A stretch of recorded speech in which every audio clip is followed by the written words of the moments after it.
Hello and welcome to episode 90 of Fan Fuel Motorsports Podcast, the podcast where fans feel talk about motorsports. Tonight is episode 90. We're almost to that 100 episode mark. It is all out to 2023. 2023 is upon us. Racing season is upon us. We're going to talk about the Clash tonight. We're going to talk about Daytona 500 tonight, and we are going to talk about our hosts, winners for every single 36-point races in Cup, as well as our way too early predictions for this playoff season. We are waiting on a couple of guys to get in, but first off and foremost, it is myself alongside Colton Cranmore, and we are here. How are you doing tonight, Colton? I'm bitching. How are you? I'm doing fantastic. It's my off week, and I was really excited last night. I did some stuff on Fan Fuel Gaming while everybody was asleep, apparently, because nobody tuned in to my Bathurst 12-hour practice.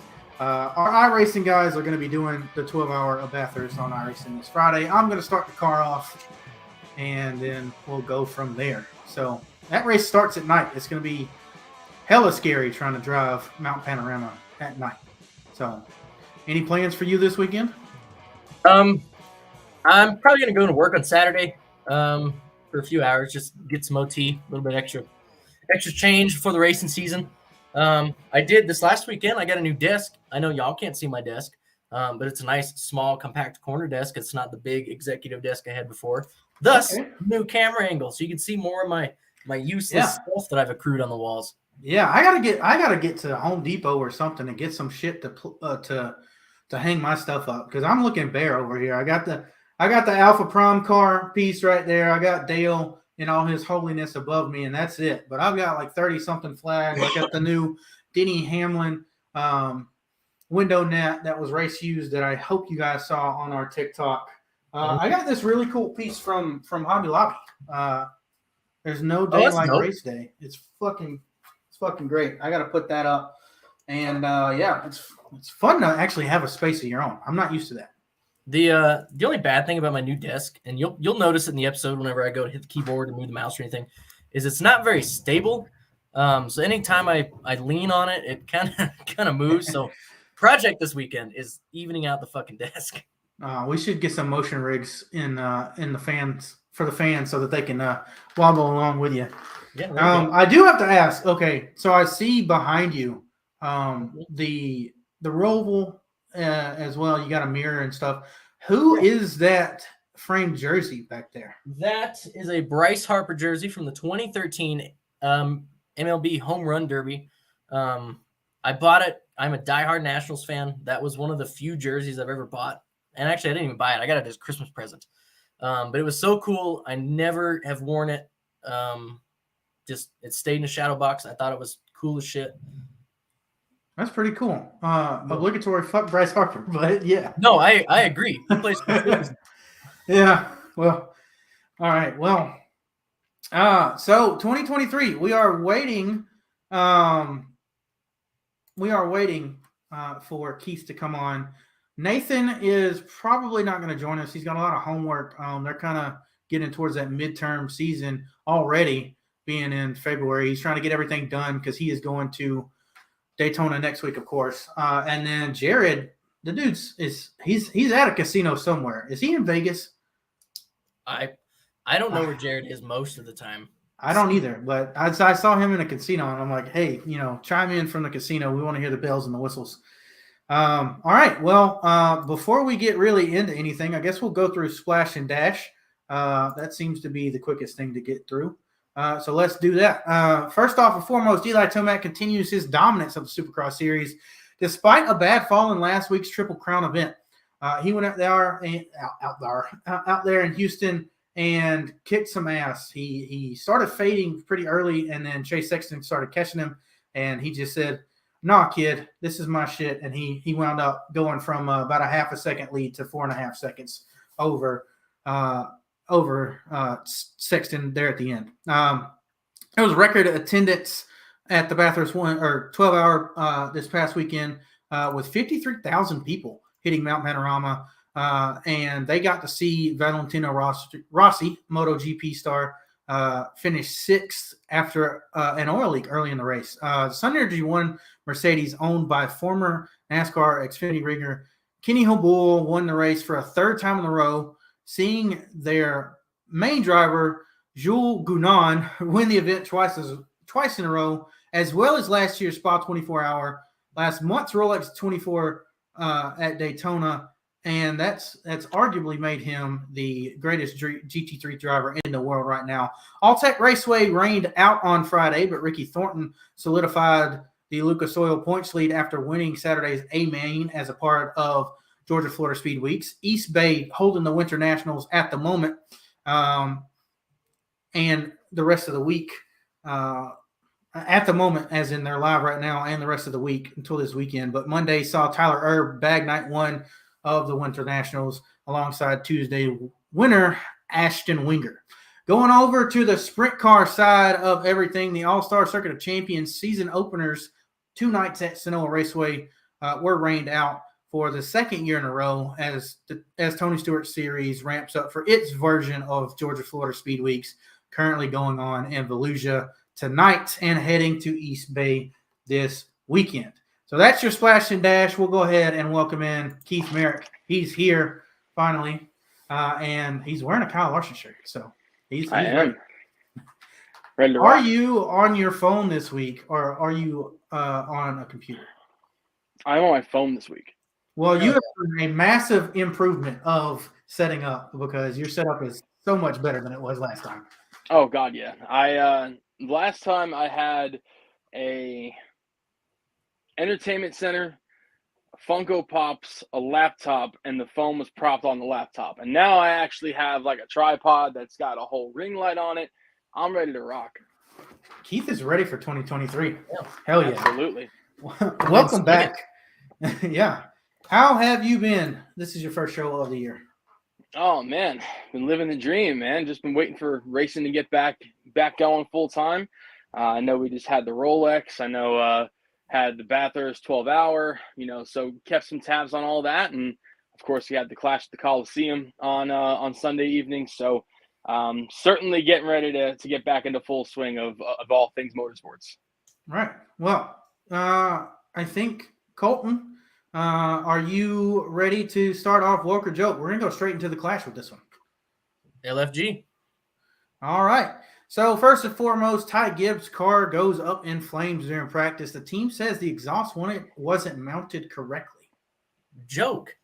The hell is this? I thought we fixed the fire problems. And how the hell do you not mount an exhaust correctly before you send the car to LA? I mean, I don't know. I don't have anything. And the fire was in the goddamn car. It wasn't outside the car. It was like he could have touched it. Like, that's bullshit. That shouldn't be happening. Yeah, absolutely. I agree 100%. It is a joke, especially after all of the lambasting that Kevin Harvick did last season, especially after Darlington. You would have thought that a lot of these issues, anything fire related, would have been resolved at this point, whether it be the rubber buildup or I guess poor exhaust mounting. These guys get paid a significant amount of money to make sure that this stuff gets put on correctly and done correctly. You would think that it gets done to tip-top shape. Definitely glad to see Ty Gibbs walk out of there with no injuries, considering how deep that fire went through the cockpit. But yeah, definitely joke. That's not a good way to start the year. Yeah, I'm going to have to go joke as well. I mean, really nothing more than you guys to say. We saw this at Darlington. We thought it was going to be fixed. I don't know if maybe it was because they had the wet weather package on, and I don't know if they've got rain guards on the front tires or whatever. But, I mean, come on. It's a practice session. This shouldn't be happening. If indeed it was an exhaust problem, that tells me that they didn't get enough practice in Phoenix with the exhaust. If it's not, then I think that they probably just didn't bolt something correctly or whatever, because it looked like the foam on the sidewall melted. Yeah.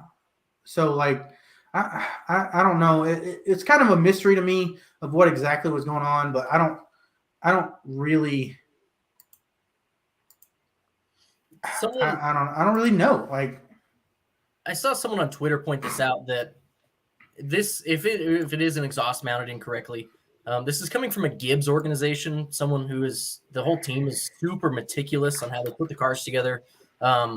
This happened at the Clash, which was an incredibly small track. He was probably only going about 50 by the time he really stomped the brakes to pull over. What if this happens at a big track? And I don't mean just Daytona, Talladega. I mean Vegas. You're talking about a lot of time between when this starts to when they can actually pull over, and that fire spread damn quick. I don't see that being a problem because we didn't see any. Well, I guess Darlington is a bigger track, so right. Maybe never mind. But I don't know. My biggest thing is how long it took them to get to him. I know it's a tiny track, and they've only got 2 or I guess 3 areas where they could exit onto the track. My whole thing was how long it took them to get there. Why did the onboard fire extinguisher not do shit? Those are my 2 questions. Yeah, 100% agree. I mean, there's still issues, which is obvious from week 1. Right. All right, and with that practice, we had Ty Gibbs not being allowed to qualify because they changed parts. They changed parts that weren't allowed to be changed. Woke or joke? I mean, woke. I'm always for upholding the rules.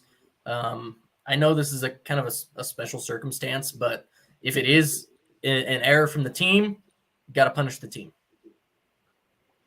I think all things considered, I go joke. We build a racetrack in a football stadium. We go all the way out to Los Angeles so we can have a couple concerts and beat the shit out of each other. I think you should be able to qualify even after a situation like that. I'm all for upholding the rules, and I believe there's certain aspects that should absolutely be upheld. But in this particular case, we're having fun. We're going out all the way to Southern California, trying to branch out a brand new market. Not a brand new, but to put it in the middle of Los Angeles is pretty darn brand new. And we're trying our hardest to make sure that everything is fun and innovative. And sometimes you can let loose a little bit. And in a situation like this, especially, I think that, not going to say it would be best to let them qualify, but all things considered, let them qualify. Yeah, I think I'm going to be on the same sort of track as you, Keith. For me, like you said, we're all the way out there, but what are we all the way out there for? We're all the way out there for an exhibition race. Let them go. Like, what is qualifying really doing anyways? I mean, you saw guys, go up and down the leaderboard in those heat races, but we are doing heat races and LCQs and stuff. What's the harm in him going out to qualify? Justin Haley, for example, got the pole and wasn't, hands down given the win of Heat 1. So I've just what's the point? Why are we encouraging gray areas? Well, because we're NASCAR and we put out rules that say, hey, if you go through this pit box while this driver's here, you could get a penalty. So NASCAR's all about gray areas, baby. This just seems like another one. Like, I get it's an exhibition race on it, and at the end of the day, it doesn't really matter.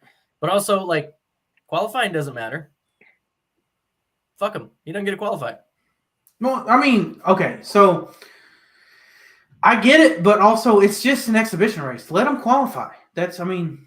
No, I get it. It's not for points. If it was for points, go ahead. Totally agree. Whatever.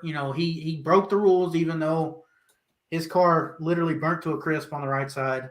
But it's an exhibition race. Like, what does it matter? Like, even if he went to a backup car, let him qualify. Throw him at the back of the heat. I don't know. We'll just have he's got to shake down that car after they rebuild it because it's got new suspension and all this other shit on it. 2 laps isn't enough to do that, but it's something. That's fair. Yeah. All right, so moving on. Heat 3 transfer move by Kevin Harvick. Woke. 10,000% woke. This is the only moment in the race that got me to stand up off the couch. The only moment in the entire broadcast. Just the patience from Harvick was incredible. To be able to sit back there, not just, hammer down in the corner and hope to wipe both of them out, which he tried to move them both the corner before, which inevitably set him up. But just the amount of patience it took to be able to slow down, run the line, hug the corner, and then throttle up and still beat Chase off the line. Damn cool. That's short track racing. I mean, I can't disagree. I'm all woke. Thought it was absolutely badass. That's what these fans came out to see.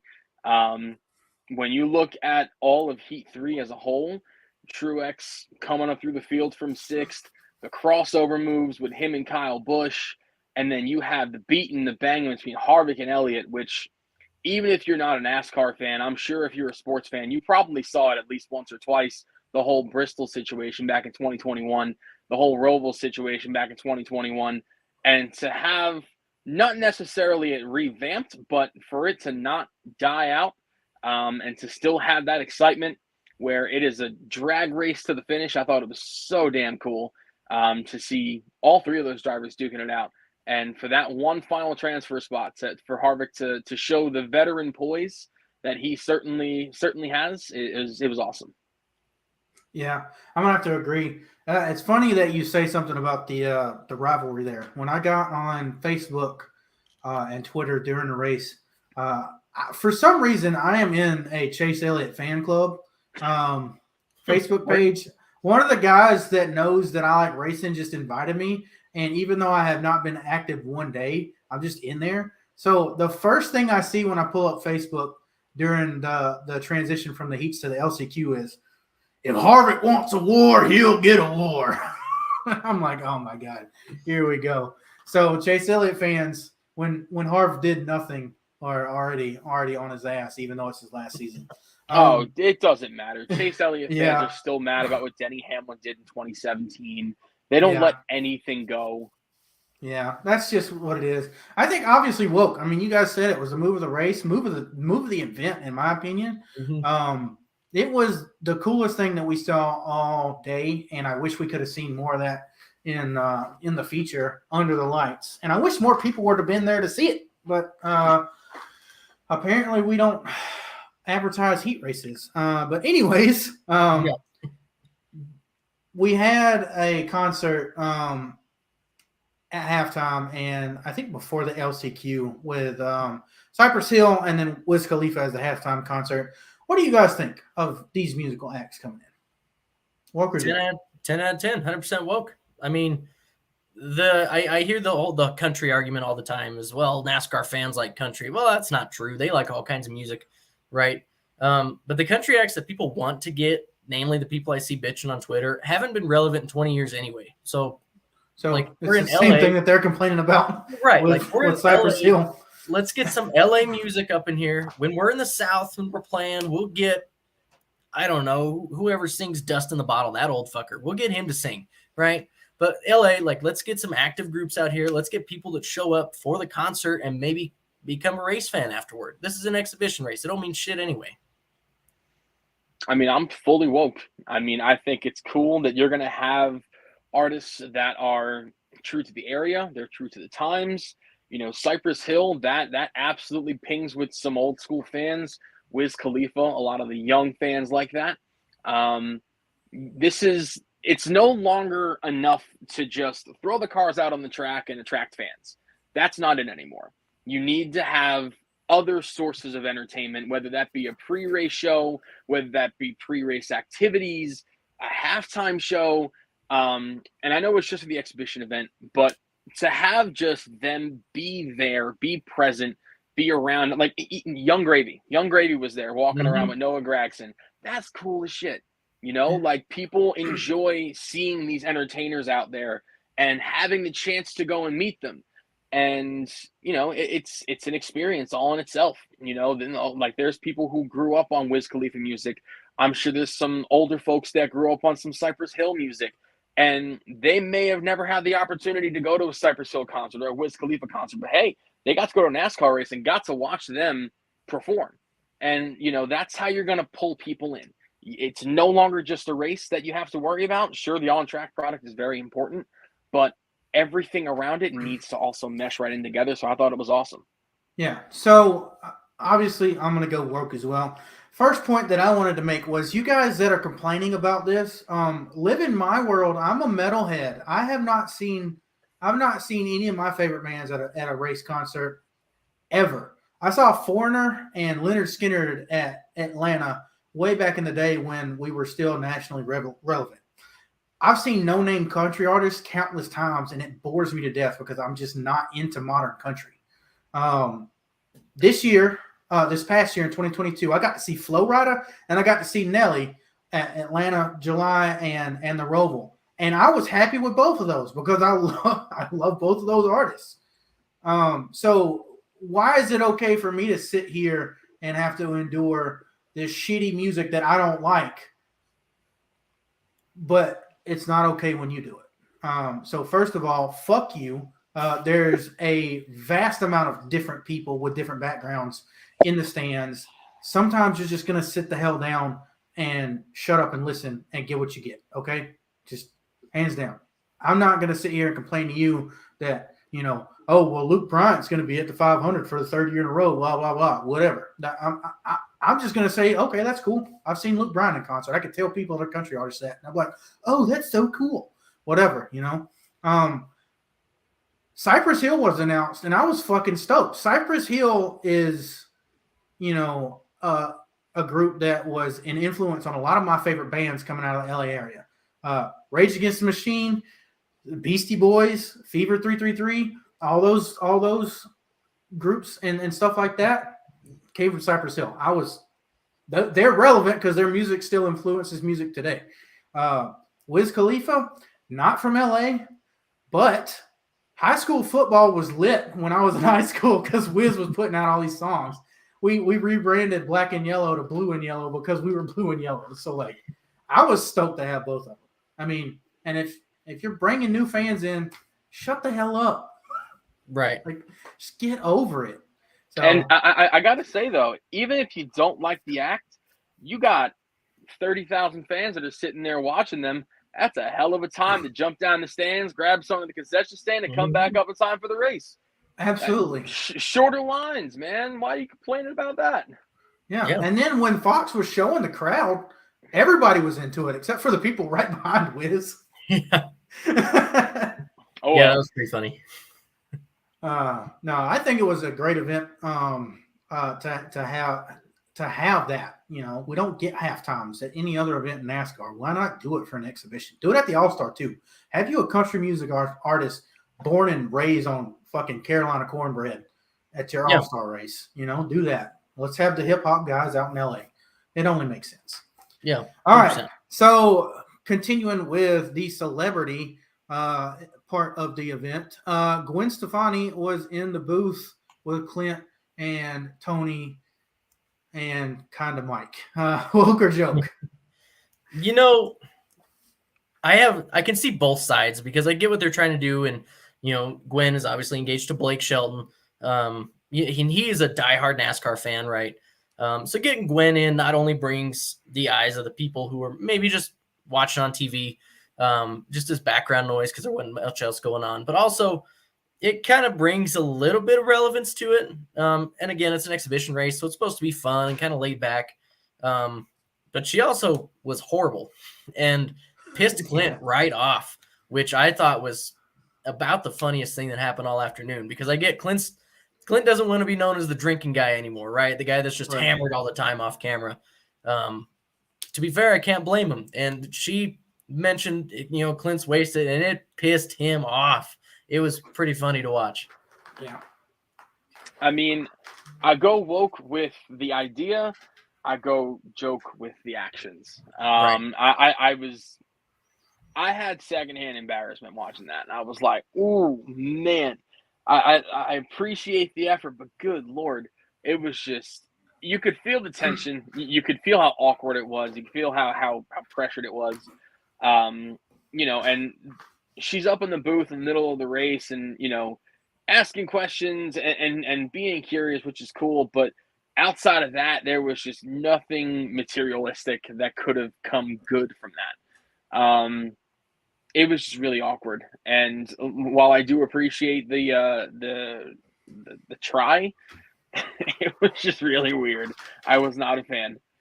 Yeah, for me, I'm woke on the idea of her being up there as well. It's a small world situation because you've got this huge pop and punk artist up there who knows a driver, who hangs out with a driver, who's whatever, as a part of the whole picture when it comes to fandom and all that stuff. That's why we're here. We're here to talk about fans and racing and shit. So I'm excited.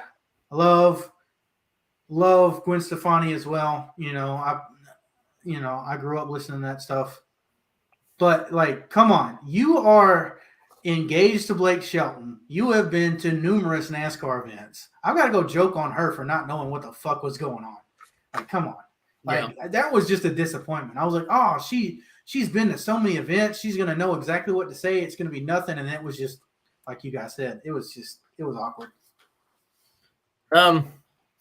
We don't have it in the notes. Can we touch on Dakota's comment real quick? And we can do a Welker joke on that. Just start the whole shit on Fox season. Yeah, go ahead. All right. Well, broadcast was horrible. Again, it's an exhibition race. It's supposed to be a little bit laid back and fun. But they weren't, other than Mike Joy and Tony Stewart once in a while, they weren't really calling any of the race. They were just kind of chit-chatting. The camera angles were absolute ass for most of the event. The full screen replays were a fucking killer because they'd show a replay and then miss something, and then have to bring back up another replay to show what they just missed because they were under replay, and then miss something again and have to show a replay because of something. It just a fucking rabbit hole. Some of the camera angles were cool. Most of them were garbage. I would like to have seen more than 2 cars on the screen at any given time. But if this is any indication as how the season is going to go for Fox, it is going to be another long year of no play-by-play calls, other than from Mike Joy, who is, let's be honest, he's getting up there. Yeah, he's not quite as quick and as witty as he once was, which is fine. But I'd like to see Clint get a little bit more professional in the booth. He's getting there. He's still not a play-by-play guy. Yeah, it's terrible. It's so sad. Go ahead, Alex. Yeah, I was just going to comment on your last note there. I think Kevin Harvick's going to fix that next year. I fucking hope so. When he's in the Xfinity booth, it's very good. So yeah, go ahead with your Welker joke on the broadcast, Keith. I just want to sneak that one in there. Definitely a joke. It's just frustrating because these guys have been in business with NASCAR for over 2 decades now. I mean, shit. They were in an era where, you had Dale Jarrett and Jeff Gordon and Rusty Wallace, and now you've gotten to this point. You would think that they would have progressed and gotten better and better, and Mike Joy, he is carrying this thing on his back as much as he can. The 2-man booth, I don't like. It's just that there's nothing going on. Clint doesn't really have a lot to offer. He's funny. And like you said, I think Kevin Harvick's really going to add a good amount of intelligence. He's raced the car. He's won in the car. He can offer a lot of insight. And he's a lot more professional than Clint is, in my opinion. Camera angles. There was one really, really cool one where they had like an overhead shot of all the cars pulling off of pit road. I thought that was so sick. But more often than not, what you see all of the time is this all of the time for no reason. Just like that.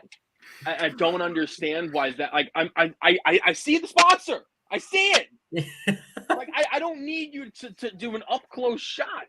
Like I would like to see the rest of the field. I don't need to see 2 cars battling for 7 laps in a row, and you miss the other 9 cars beating the shit out of each other in the back of the field.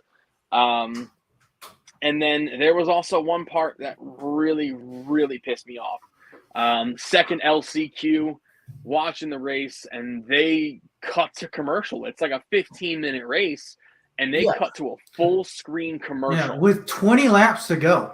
I was like, are you fucking kidding me? 13-second laps. Like, and it I can get it. There was a caution. big wreck. We got to make sure that we clean the track up. Let's go to full screen commercial. No, middle of a battle that's going to decide who gets into the main event or not. And run a commercial. It didn't make any sense to me. I will say, though, that Tony Stewart, I'm very, very glad that we have him back for Daytona as well. He adds such a good amount of flavor into that booth. Really, really enjoyed him up there, and certainly counteracted with Clint's goofiness all the time. But overall, it's just and then the medal ceremony. How do you miss the medal ceremony? Like this is the first time we've ever done a podium in NASCAR history, whether it's an exhibition or not. And you see them getting up onto the podium and you don't see them getting the medals. We have to go onto social media for NBC to go and post a video of Joe Gibbs Racing's guy posting a video of it. Are you serious? That's how I get to watch the medal ceremony? This big ordeal that you guys have made, and you don't even show it? I understand there's time limitations, and you guys have all these different things you have to abide by, but come on. It's getting so tiring. And it's not the same Fox booth that it was 5 years ago. It's sad. Yeah. Man, you unpacked a lot there. I will say, obviously joke. I mean, come on. I mean, I know Dakota's probably just been here shaking his head the whole time at what we've said, because I mean that's all you can do. I mean, you have a quarter-mile track, and Colton, you've seen races on the quarter-mile in Atlanta when I was flagging. Mm-hmm. You can't miss anything. Right. I mean, it's all right there, and yet we missed the majority of all 7 races that we had, and it's embarrassing because I can't learn anything. So how am I going to teach a new fan that's watching with me because I can't see anything? I can't be like, oh well, he's backing his corner up to do this because all I'm seeing is the onboard shot. Tail on board, nose on board, roof on board. That's all we saw the entire time. Another note that I had, just as a minor note, what the fuck was up with Bubba Wallace's camera? Until the main event all weekend, practice, qualifying, heats, and he made it through the heat. And his heat race, the sync for the audio was off. You heard the audio before you saw the video for his car only. How did they let that happen? After the first 6-minute practice, they should have had that finished. They had 8-minute practice, so they had 16 minutes to finish it before he got back out on track. I don't understand how that was a thing. They need to check dude's hard drive, producer dude's hard drive, because he's still popping in on kids every single time that they go to commercial. Why? Other fans are in the stands having fun. As long as Dalton Good's not there, you're not going to have anybody cussing on screen, so just that's fine. It might be Dalton's fault that we saw those kids last year, honestly. Do we think about that? Do we think about that? Alex, you stop talking because you just brought up a great point that Dalton Good may have ruined Fox's broadcasting, cutting in and out and cutting after wrecks.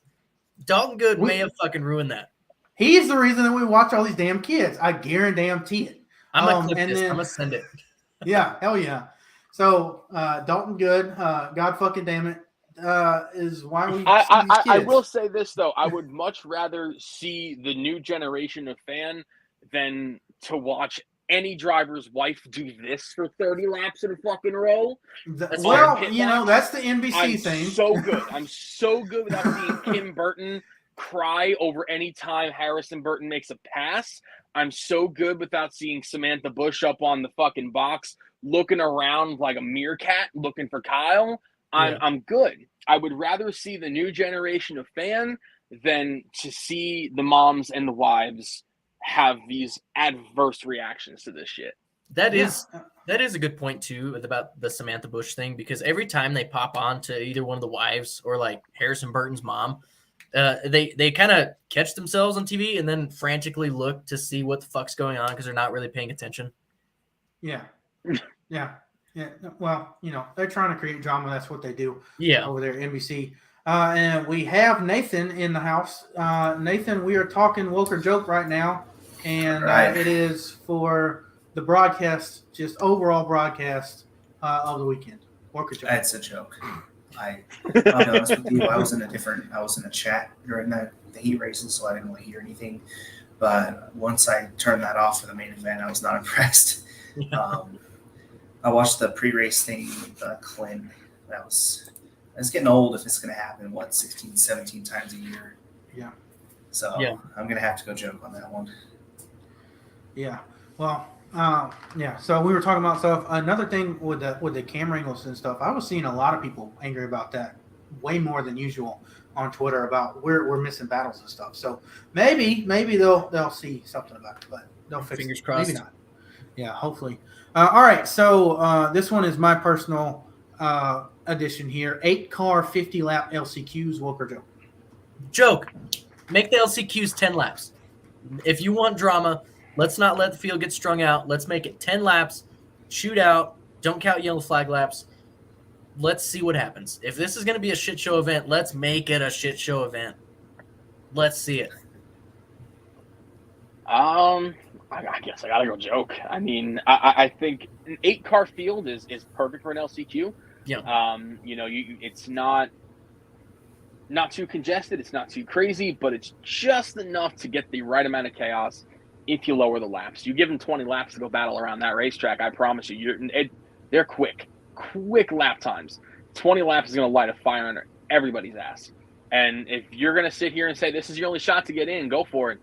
If you get 50 laps, at that point, it's kind of just like, all right, we got some time. And that's what everybody said on the broadcast. Oh, they got 50 laps. They got some time. I don't want fucking time. I want them to know this is crunch time. You have to make a move. This is a last chance qualifier. Yeah, like this is like if I'm watching a plate race and they're just like, they're single file. They got plenty of time. No, motherfucker. I want 8 laps to go. I want them to know they have to make a move now. So 20 laps, 8 cars, sign me up. Yeah, I think I'm going to somewhere in the middle with that. I think I'll go joke just because I think 50 is too long. But then I also think that if it's 10 or 15, it might be a little too short for the guys in 7th or 8th to really do anything without just running somebody over, getting a caution, running the next guy over, getting another caution, run the next guy over, get another caution, if the caution laps don't count. So I think that probably like 25 would be my sweet spot. That's fair. I'm gonna go joke, but I think 50 laps is fine. I think the problem is that we have 2 of them. If you say top 3 get in 50 laps, period. Tag that 50 to the main.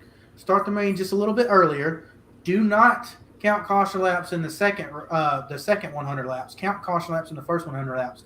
But here's the biggest change. I think they should get 1 set of tires for practice qualifying, one set of tires for heats and LCQs, and 1 set of tires for the mains. That's it. I think that would make everything better. Everything. No provisional. No provisional. Yeah. But yeah. So we're all pretty much joke on that. I find it interesting that you guys want less laps. I'm not worried about that because I thought there was just not enough cars on track. That's fair. That would, ultimately achieve the same goal. You wouldn't have Elliott kicking rocks in the field, right? You would have the 2 really, really fast guys that are going to dust the field anyway, duking it out. The no provisional, I would be perfectly fine with. Or let's just not send every car out there. And let's make it 250 laps of pole winners and past winners. You could still do all your heats to figure the starting order. It'd be the same thing. You could even do bonuses for the heats, Yeah, well, the charter system probably is the thing between us and that. I think BJ McLeod ruined that event. He did not. That man was so good at just not being in the way. That's what he's done his whole career. Right. He's really good at that. Not being in the way. He is the greatest NASCAR lapped car in the history of NASCAR. Like that dude knows exactly what he's doing. There shouldn't be a greatest lap driver in NASCAR. You should be able to go out, show up, and I'm not saying go out and win the race, but you should at least be competitive. Don't be the only guy that gets lapped 9 times at a fucking race in Atlanta. Like, come on, dude. Like, show the equipment's a little handicap, I think. I love the charter. Y'all he's got the charter. He's out there. He's doing better than I could do. So Like that's I'll all say I the care same about. thing about him as I said about Matt Tifft. Like Matt Tifft didn't get in the way. Like I was okay with him Yeah, for the most part. Let's quit setting him out They there. own the car together. Take so his that makes charter sense. away, sell it to Dale Jr. Let's Why? get a competitive No, Yeah. no, you don't want to do that. Why the fuck He's a not? legend. He's a legend. He's So out there. If He he's doesn't so wreck good, nobody. He doesn't wreck his shit. He is the definition of a field filler, and I love it. Then let because him we don't fill a have some field. asshat. We don't have asshats out on the racetrack. I then love let it. him fill a field. He's gonna come out and do the same shit anyway. Just cut his schedule down a little bit. Nah. Let him get the money. He's put him not in wasting Dale Jr.'s anybody's car. time. Fuck it. Let's see what he can do. Put him in the 8. Okay.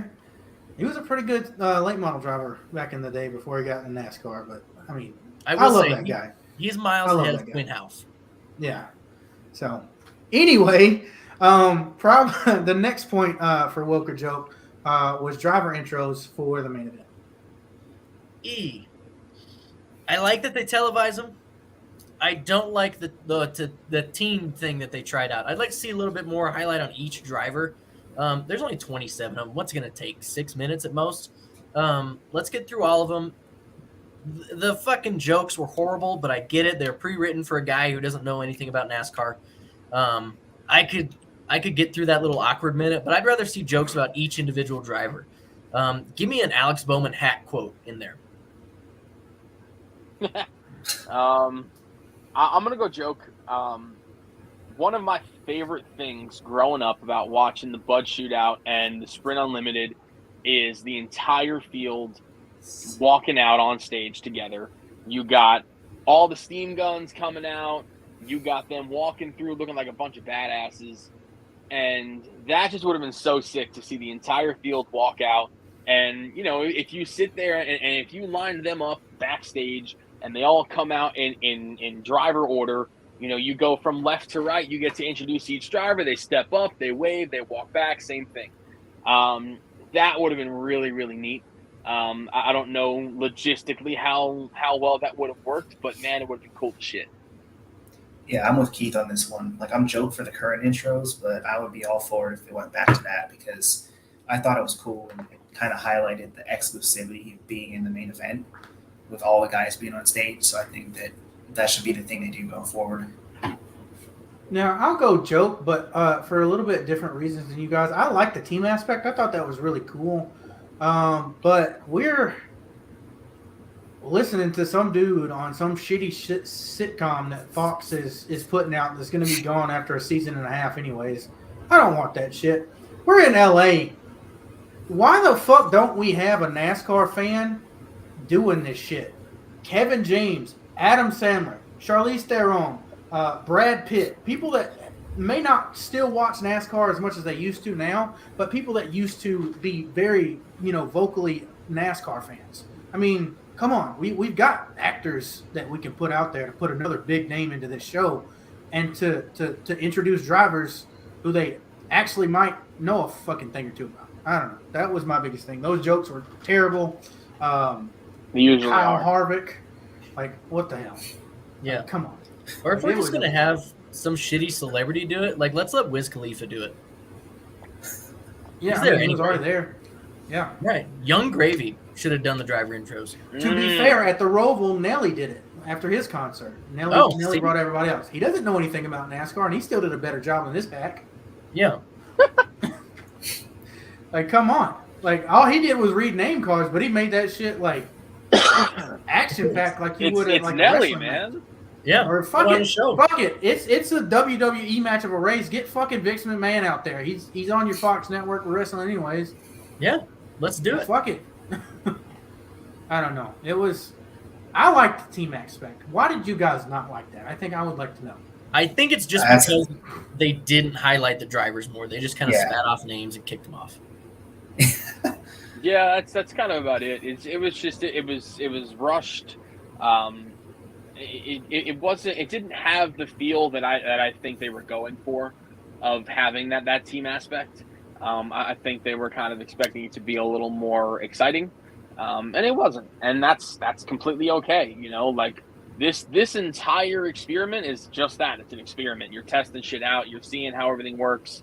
I was listening to the teardown, and Jeff Gluck did his tweet up, and he said that 90% of the people down there were Southern Californians.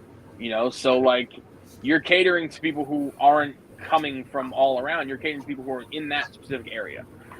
So do what works best, and that's how you'll pull these fans in. Is you do what works.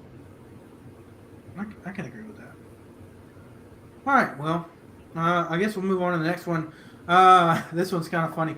Todd Gilliland does his best bulldozer impression. Woke or joke? Woke, and I've got a conspiracy. I think he was we've heard the news about him not getting that full-time ride and instead splitting it with Zane Smith, right? I think he was told that right before the race and kind of said, fuck it, either let me make this main or I'm going to wreck everything in sight. Just kind of like driving like a pissed-off teenager. I thought it was great. I mean, shit, I'm going woke.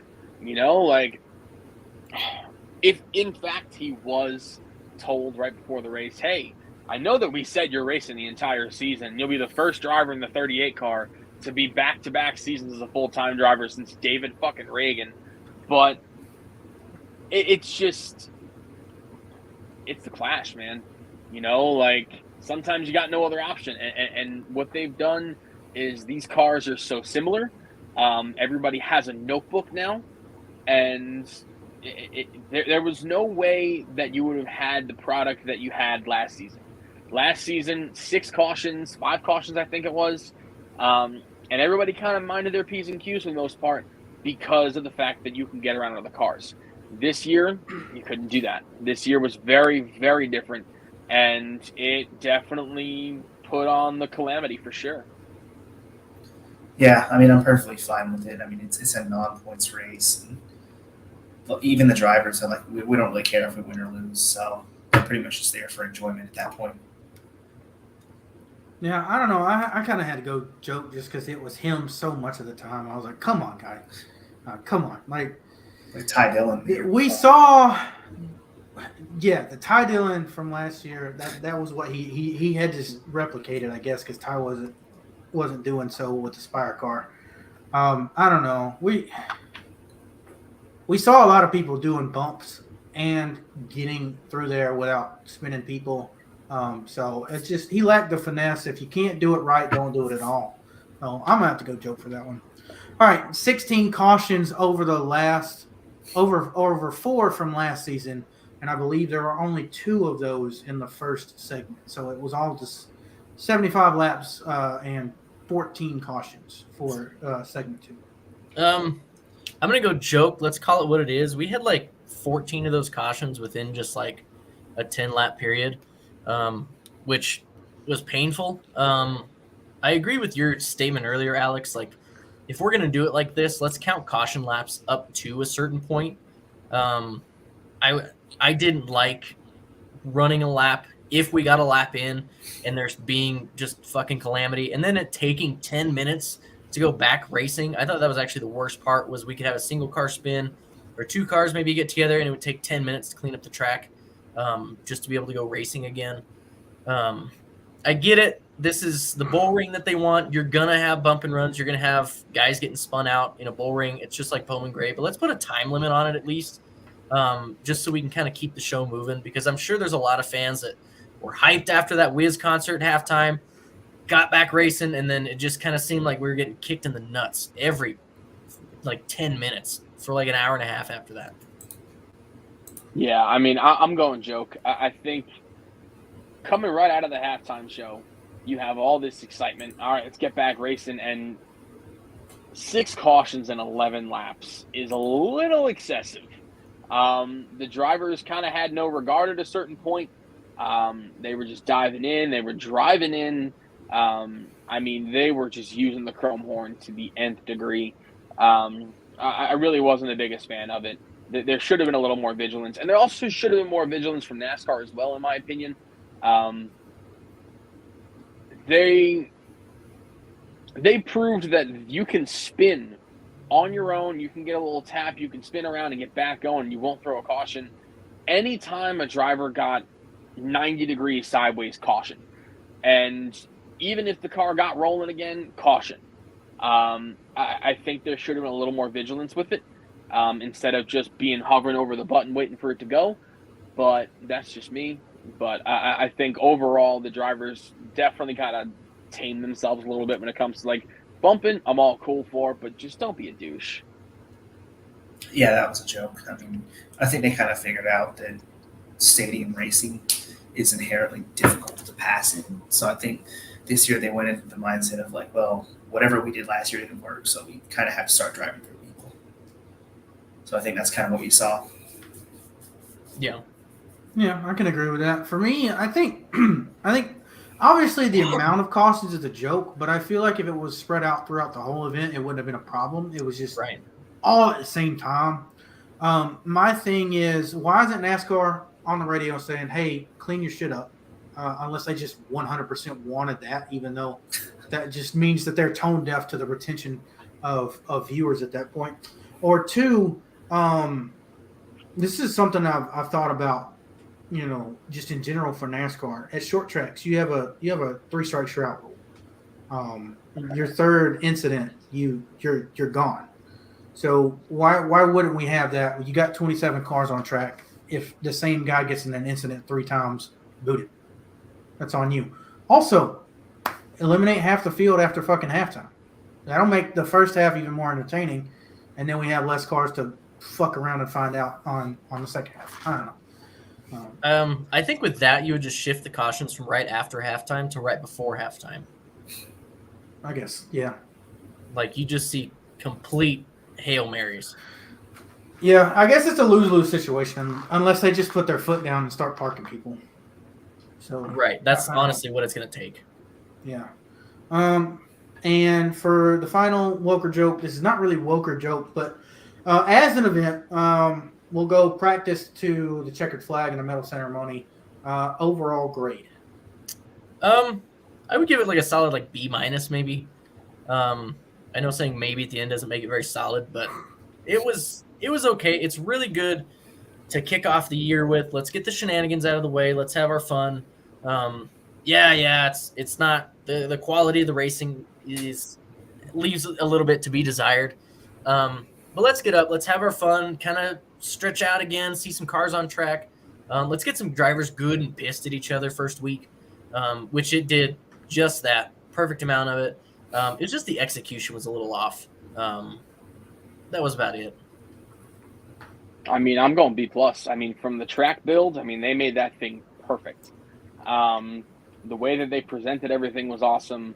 All of the promotions that they put all around the track, from Fox social media pages, they did an excellent job making this thing very well promoted. And as far as the racing product is concerned, unfortunately, the way that everything kind of worked out, it was going to be bumper cars. The cars are just so similar.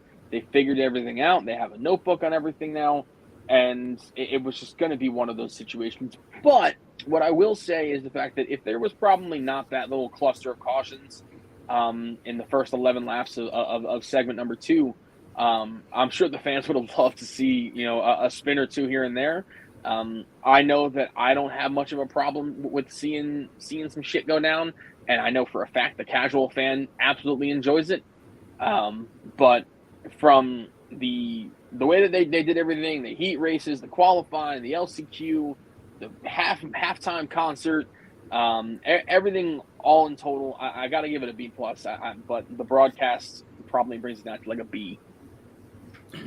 Yeah, I think I'll go with Colton's B- because I think that it's you have to remember it's more of an event than it is racing products, because I think that you can't really make such thing as a perfect stadium race. It's just physically impossible. Mm-hmm. But I do think that the broadcast and whatnot, they could have done a lot better.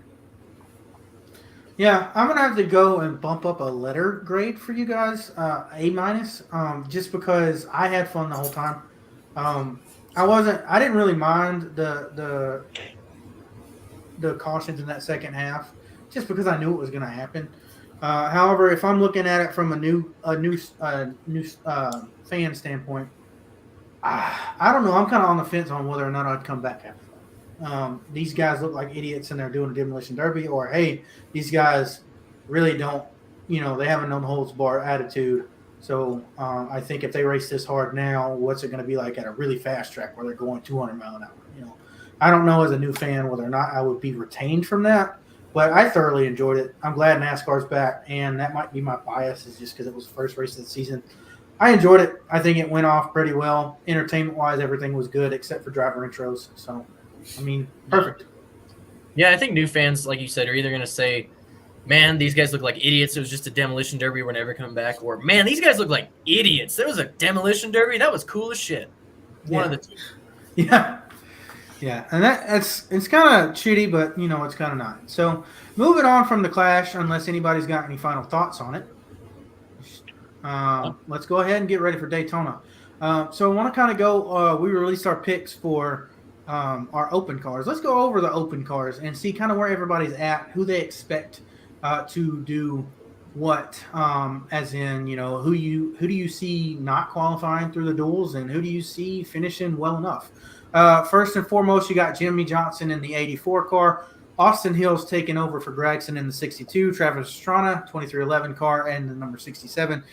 Zane Smith is going to be taking the 36, I believe, for Front Row Motorsports. Chandler Smith in the 13 for Colleague Racing. And Connor Daly will be running his first Daytona 500 after a few starts with the money team last year for the money team in the 50 car. So I'll start with Keith on this one.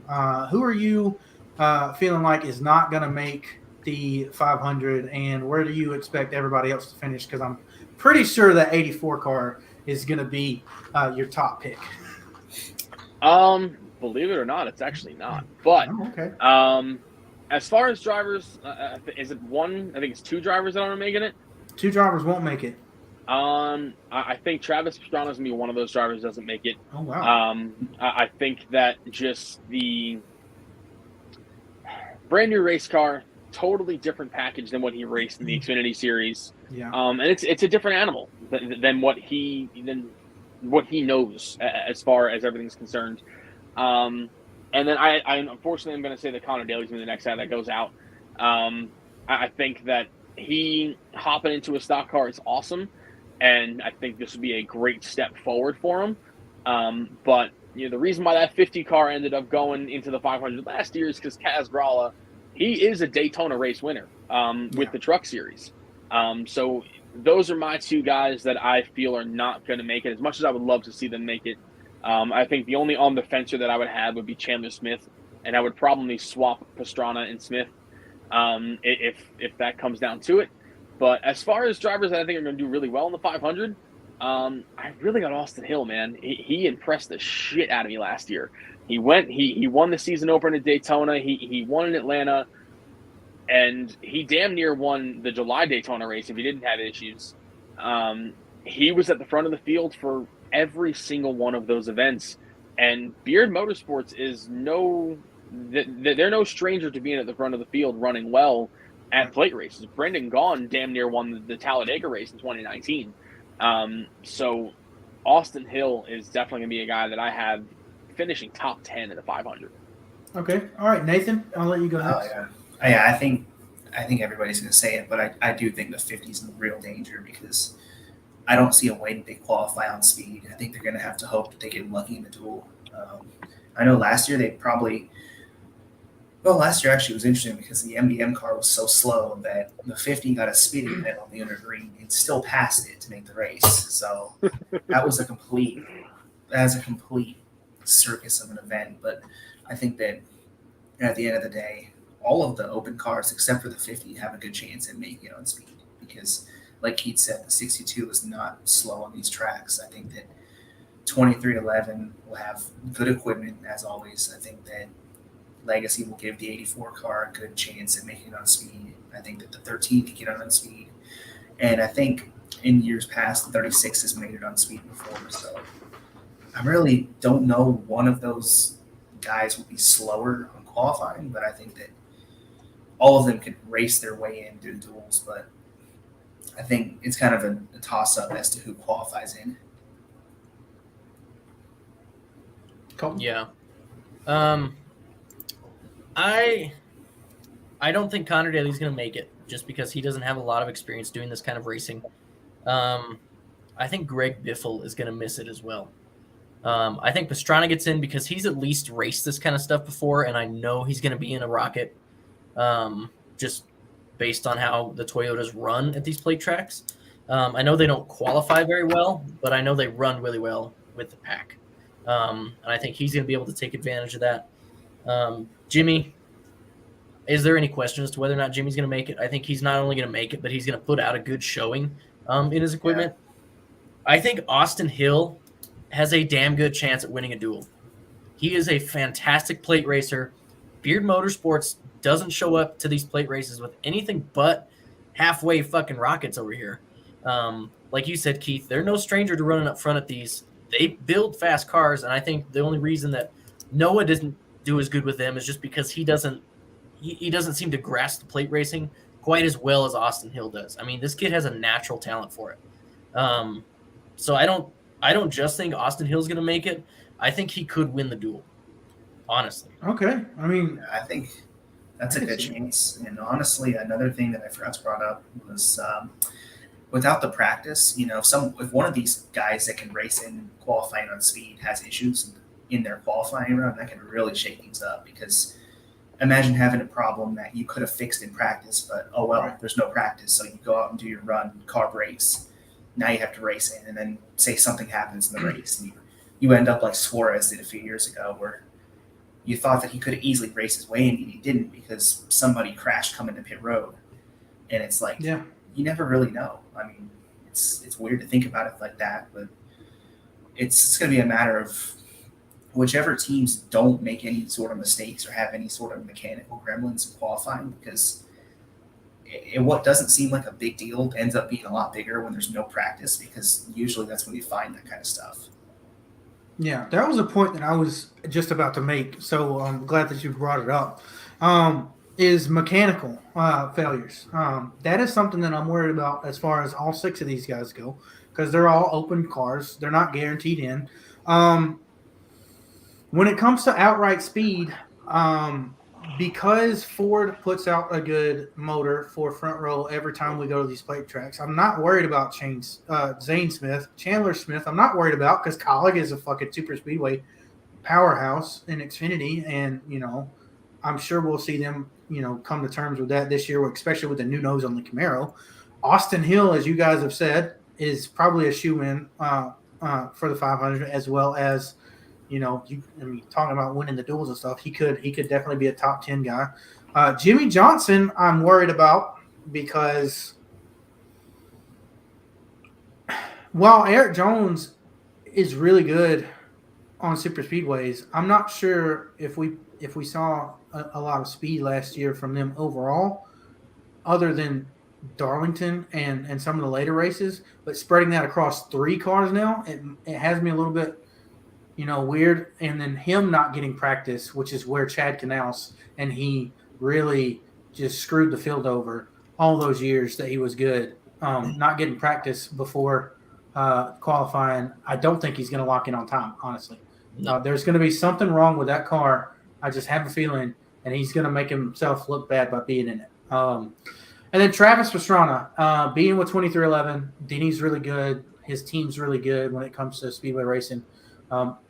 I think he can lock in on speed without those mechanical failures. But I think wreck avoidance for Travis and Connor Daly are going to be the thing that kills them come dual time. So if they don't lock in on speed, they're not going to be going through a wreck if they have that opportunity to be in one. And I think that's what's going to keep them out. So that's where I'm at. While we were chit-chatting, I looked up Travis Pastrana's stats. He's only run one full-time Xfinity Series season. He's only run 3 plate races in his career, but he has done it. His first one, he finished 10th, and that was at the opening Daytona race in 2013. Running at finish, got a top 10. The other 2, he DNF'd, got in a crash both times, but he led laps in both of those races. And at Talladega, he won the pole. He won the pole at Talladega and then got crashed out on lap 71. Yep. Same thing with Daytona, was running well, lap 95 out of 110, crashed. Which you could also chalk that up to maybe not being his fault. I'd have to go back and look through the replay, see where. Well, my biggest thing though is the next gen is not nearly as raceable as Gen 6 was at these tracks. So I don't know when it comes to Travis, when it comes to Connor, when it comes to Jimmy, how that's going to all fold out. Even Zane Smith, as good as he is, I don't see how that works its way out. I mean, with Zane Smith, he won the season opener at Daytona last year for the Truck Series. Right. So he's no stranger to victory lane at Daytona. When it comes to Legacy MC, second race of the year at Fontana, Eric Jones was battling up in the front of the field for a good majority of the event. That car had a lot more speed than I think people really put into it. He won at Darlington, and that was awesome, but they were no slouches over the course of the season. I think what really kind of ruins it was the fact that Ty Dillon was in that 42 car. And I'm sorry, Ty Dillon's cool. Yeah. He had one good showing in a Cup Series car, and that was at Dover in 2017. And that was it. Outside of that, I think that Legacy MC overall is going to have a pretty strong showing. Jimmy knows what he's doing when it comes to strapping into a stock car, and I think that he's finally back in his element. And then when it comes to Pastrana, he has one of the most successful Daytona drivers of all time as his boss. So right. I think that he's going to have a good amount of assistance. Bubba Wallace knows how to get around a racetrack, and damn near won the 500 last season. I think that the only driver that I really have the biggest issue with is going to be Connor Daly. I think everybody else that is showing up to try and get a spot is a threat, 100%. Yeah, absolutely. All right. Well, if nobody has anything to add to that, we'll go on to the next part. Is somebody going to sweep the 500 this year? Do we see somebody win all three stages? No chance. Anybody can go first. 0% chance. 0%. That's really unlikely. Okay. So not a talking point today. Yeah. That's just. Sorry, Alex. That was just a. I mean, to be completely fair, I was honestly impressed as shit that Martin Truex Jr. swept the stages leading up into the final stage last season in the 500. Yeah. It is not a likely thing. These drivers are so competitive. These manufacturers, they have such a strong alliance with one another as far as Chevy, Toyota, and so on. And these strategies are varying. I really don't see a way that there's going to be one driver that sticks among the rest. And there's a lot of really, really intelligent drivers and engineers, crew chiefs that are going to say, hey, listen, we're not going to go balls to the wall just yet. We'll kind of chill for the first two stages, and then when it matters the most, we're all going to link up and get to the front of the field. Is there a possibility? Absolutely. There are some super strong contenders that are roaming around. Brad Keselowski, he is such a big sleeper. Joey Logano, Ryan Blaney, a lot of the Fords, I really do feel have the opportunity to be able to sweep all three. One of those guys I think can absolutely do it. And then, of course, I have no doubt in my mind that if you're going to bet on anybody, it'd be Denny Hamlin. Because there's never a moment where that guy's not duking out of the front of the field. Never really even got to see his full potential in last year's 500 because he got taken out at the end of stage one. That was rough because I remember sitting there thinking, like, he should have bailed out. And a couple months later, he's like, yeah, I shouldn't have been racing there. Like, he knew he wanted to get away, but he couldn't because he made some sort of promise to help the other Toyotas. Just didn't. So, I mean, overall, is it likely? It's low, but I'm not going to say there's no chance. So for me, I'm really happy that their opinions are a thing because everybody has one. I think it's entirely possible, and it could be the first time that we see it. I think NASCAR's decision to make the choose cone a super speedway rule is going to make this a very dominated by one team race. I'm thinking back to fall of 2016, 2017 when that SHR had all four cars up front and they were a mile and a half faster than everybody by themselves over the pack. I'm thinking something like that's going to happen this year just based solely on choose cone strategy. So I feel like somebody is going to lead the last lap of all three stages. And I could be wrong. There's a very real possibility we see like a 2016 Daytona 500 where every Toyota was in a line. I mean, shit, even the beat-up Carl Edwards car finished in the top five. So it's a real possibility. Toyota has a really great strategy, and I think it was 2021 where they had their strategy really, really well enveloped, and then it kind of just fell apart at the end. But Toyota, I think, has a really good possibility of doing that. Yeah, well, I agree. My team that leads up front would be 2311 and Denny. So yes, I would agree with that. All right. So coming off super speedway racing over the last couple of years, there's two drivers that have won every race, had shit not happen to them. I'm gonna let you lead off with this one, Colton. Can Ryan Blaney or Bubba Wallace finally get a 500, or for Bubba's case, a super speedway win?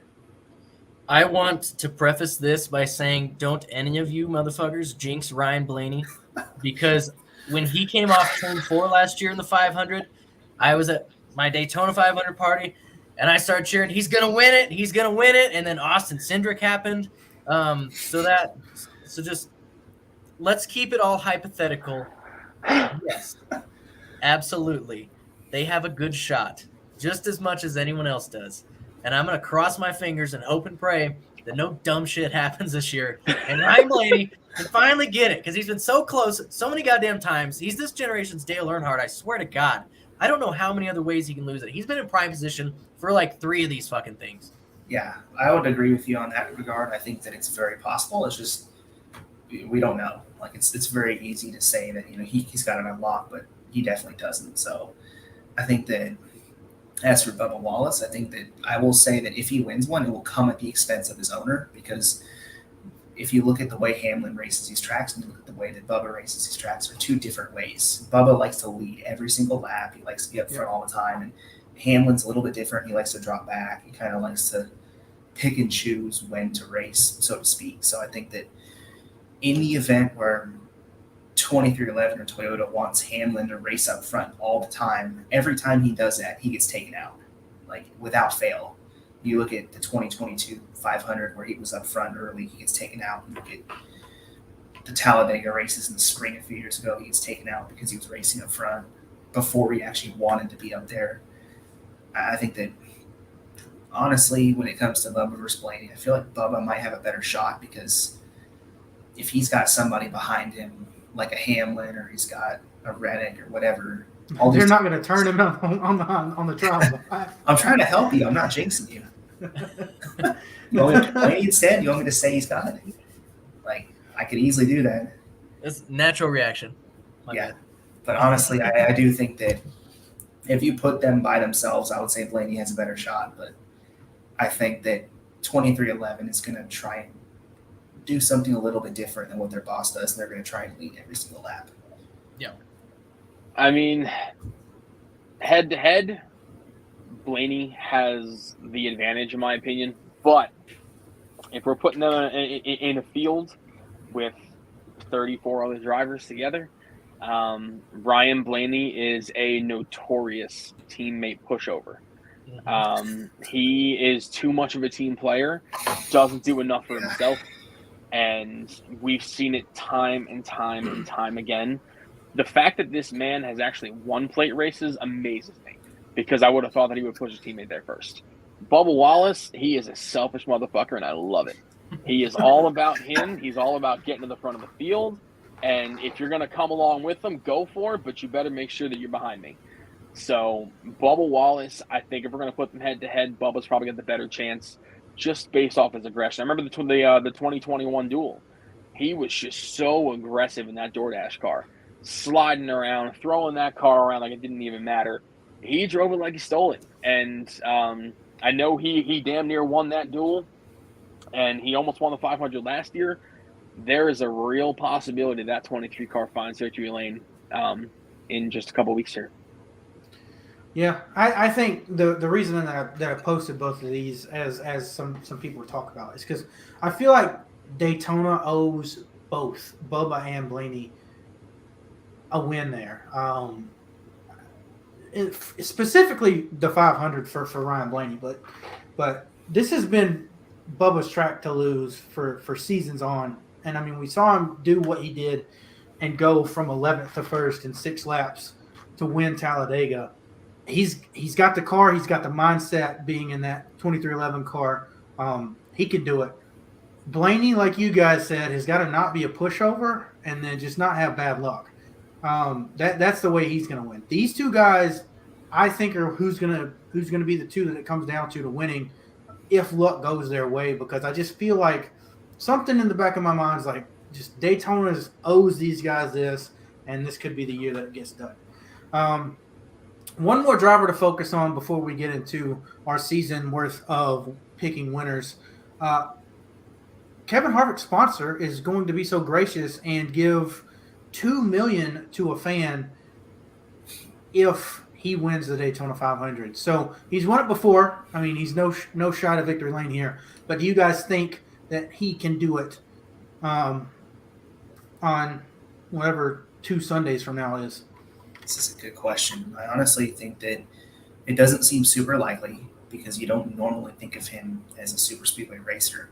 But I also think that he is kind of slept on in that regard because if you look at the last couple seasons, he's honestly, in 2021, I know it was a completely different package, but he was running in the top 5 at the white flag on every single super speedway. And then I think this past year, he was obviously in the top 10 toward the end of the 500. He got taken out in one of the tri-oval crashes. I don't know which one it was, but he did get taken out right in front of my eyes. I don't really remember where he ran in the Atlanta races, but Daytona, he was kind of victim of time and circumstance, kind of like everybody was. I know that he wasn't really sure where he ran at Talladega, but I do think that he can definitely contend if he has the luck because he's been running at the finish more often than not in these races. It's just a matter of can he actually get lucky or not. So I think I'd give him a decent chance, but I wouldn't call him a favorite by any means. Yeah, I mean, I would definitely agree. I remember last season, I actually picked him as my 500 winner when we were having a conversation around this time, just one season ago. But Kevin Harvick, he is very Matt Kenseth-esque in the sense that he doesn't tear up his shit. He keeps himself in the game, and he never allows himself to get too far away from the front of the field. He's always just lurking. And you don't really think of him as the guy that's going to win. But if he got up there and won, I don't think anybody would be like, oh, my God, Kevin Harvick. They'd be like, of course, it's Harvick. So $2 million for a chance? Shit. That ain't a bad deal at all. I think it's possible. It's plausible. Might be probable. Well, I mean, we'll see how the last couple laps go. But like you guys said, he always seems to kind of be there. It's just a matter of circumstances, what it's going to come down to. We know he can get it done. The 2021 Daytona July race, he should have won. He was in the best position, I think, of any car, and ultimately got turned going into turn 3. Like you said, Nate, last year he was taken out. I believe it was in the Stenhouse crash. Yeah. But it was one of those late ones. He was running up front. He always does really well. It seems like of the plate tracks and of the drafting tracks now that we got Atlanta, Daytona is definitely his best. I don't know, just something about it. Maybe just the tighter confines. He feels like he can maneuver around a little bit without the big slide jobs. He's got a decent shot. I don't know if I bet on him, but we'll see. I think it would be a storybook ending to his career to win another 500. I don't see it happening though. I mean, I'm gonna scan in the win when they put the promotion on during the duels or whatever, just in case, because I want to win 500 or I want to win $2 million. But yeah, I don't see it. Kevin Harvick is definitely not my pick. I don't feel like it is his year. If anything, I feel like he's going to win another Atlanta race just to say that this track is still my home, my house. I don't care what they do to it. It's mine. That'll be it. And then, of course, I see him, I don't know, winning it a normal Kevin Harvick style track on 1.5 miles. I just don't see him winning a regular super speedway race this year. But anyways, That is it. We are going to go through our winners. We picked every single race and did the playoffs for this year. So kind of how I wanted to do this was just kind of focus on whatever you guys wanted to focus on. As far as, okay, I think this is going to happen, whatever. Before we get to do that, I want you guys to brew, kind of see what your trends are, see what you want to highlight about your winners, about everybody else's with the show or the spreadsheet brought up or whatever. First and foremost, we're going to Daytona. We're not having a show next week because it would be during qualifying. So let's go ahead and do our Daytona picks. It seems like we've only really got 2. So Colton, I'll let you go first. So. For the 500, I got Bubba winning. Are we doing duels right now? You going over? No, we're doing 500. So you've got Bubba. The 3 of us put Blaney. So what's the difference between Bubba Wallace and Ryan Blaney for you? Because I'm a Blaney fan and I know how this shit works. Okay. Yeah, he gets it. That's what I did. No other reason. I did. Okay. I knew that Hamlin was going to win that race, but on the spreadsheet, I'm like, I'm going to put Logano because I don't want to jinx it. Yeah. Okay. Well, it's just happened. So on the spreadsheet, the rest of us have got Ryan Blaney. Is there anything that we can add to what we've already talked about of why we wanted to put him as winners? Nathan, Keith, myself. No, I think that we all hit it. I mean, we know he's capable of winning. Like, he is a former Daytona winner. He is a pretty solid plate racer. So I think that everybody has in mind. I mean, shit, I even went on DraftKings, and he is the odds-on favorite right now. Okay, and cool. Everybody agrees. There's not any plausible reason to sit here and say that Ryan Blaney doesn't have one of, if not the best chance to win the 500. I've got one reason. Austin Cindric's front bumper. Yeah. Or Mark Brad Keselowski's. Yeah, for real. Mark my words. Well, if he loses, it's because of some bullshit. It's not going to be because they were running 25th. It's going to be some bullshit. I think we can all agree with that. So it seems like the industry, even in the sports books, say it's the industry's on his back for this one. So Blaney's race to lose, it looks like. So I'll go ahead and start off. My trend was a breakout year from William Byron. I have him winning the spring Atlanta race, the spring Martinsville race, the July Atlanta race, and then Martinsville and Phoenix at the end of the year. So I think he's going to be our 2023 champion. Go ahead and argue that away from me. Well, the reason I'm arguing against that is because Tyler Reddick. That's really the only reason. I couldn't really decide on a champion this year. It seems like every even year I get the champion, but every odd year I don't. So probably doesn't bode well for me. But out of the final 4 I had, I feel like Reddick's got a really good chance because Toyota has said all off season that they improved on short and flat tracks. That's their goal.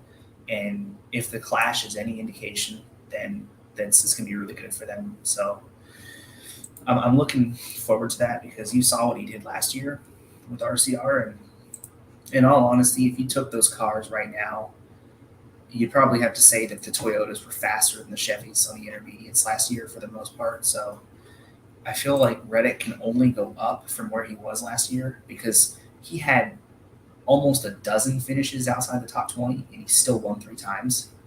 So I'm pretty excited. You're looking for a breakout year from him as well. Yeah. He broke out last year, but I think it's even better. It's hard to bet against him. You don't have him winning very many, but I think your winners are a little bit different because I think got him winning 5 you did times. A different format. You got him winning 5 times. So I've got Byron winning 5 times and being the dominant driver. Keith, who was your dominant driver this year? Just before we get into specific wins.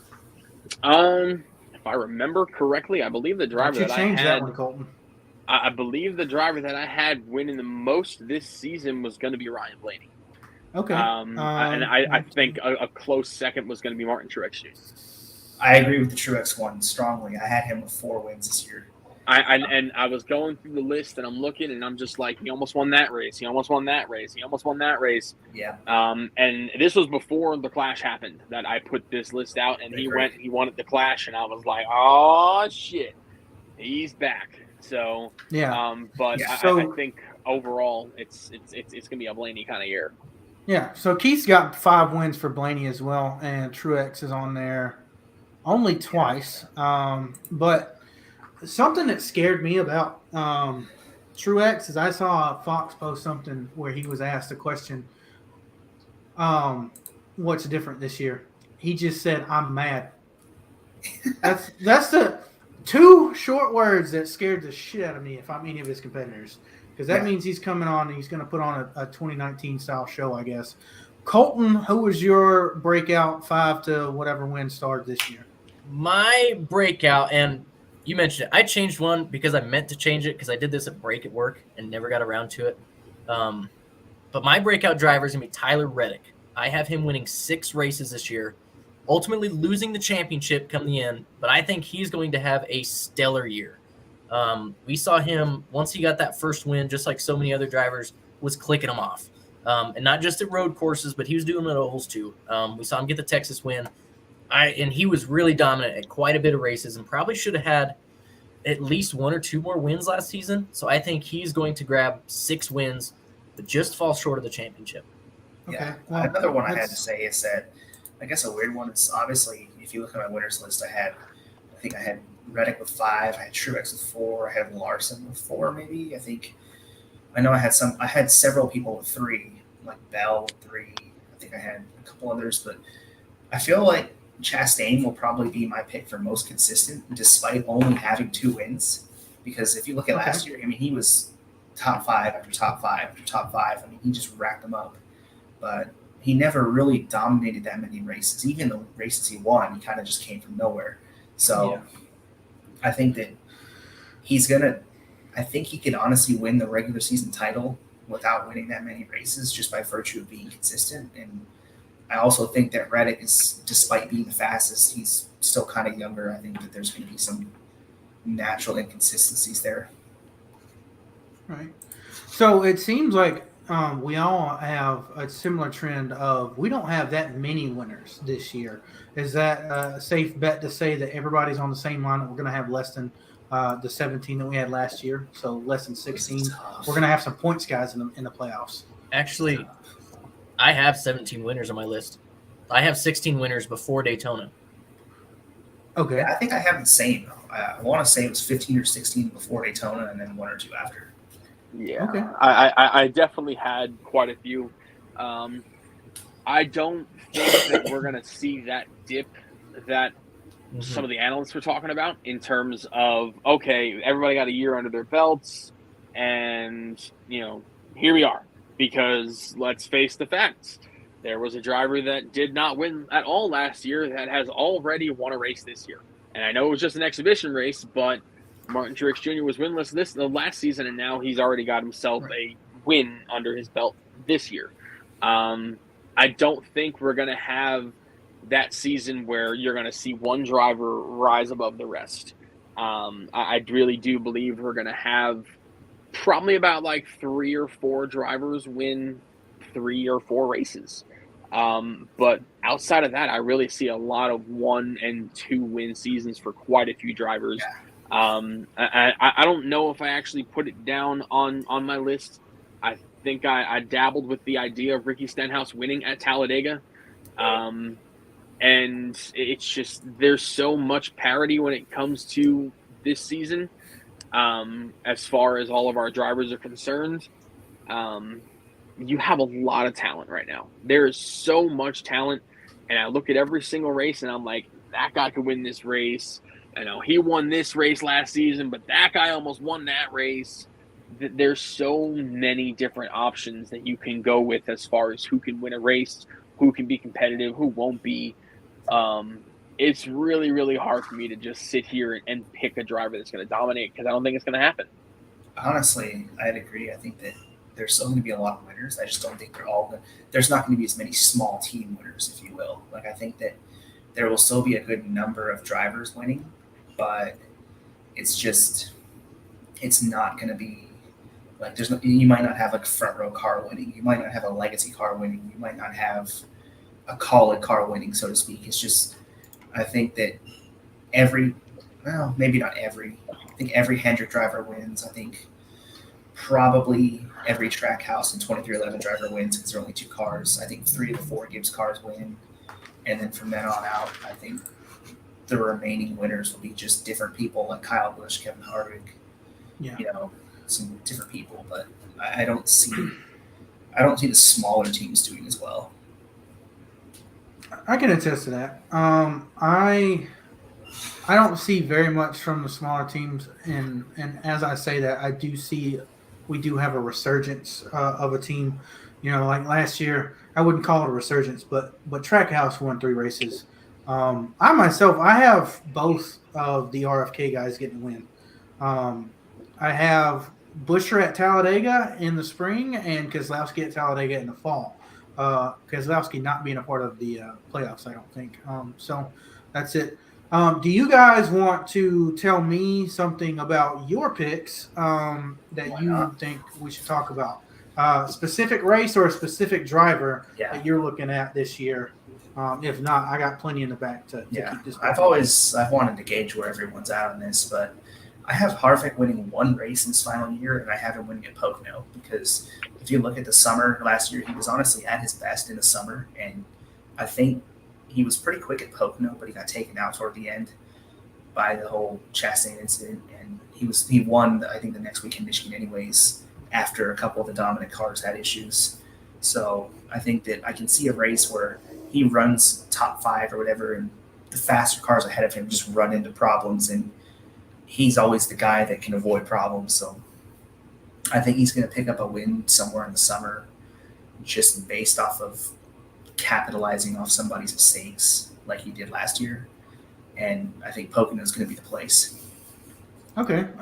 For me, when it came to him, I have him winning fall Vegas, but I don't see any summer races. So I know he won at Michigan last year, I think. I can't remember. So obviously it's big tracks. But I've got him winning at Vegas because that's the closest thing to Old Atlanta, and Old Atlanta was his house. So I feel like as a send-off, that's the perfect place for him to get his final win. Colton, what about you with Harvick? I have him winning Richmond.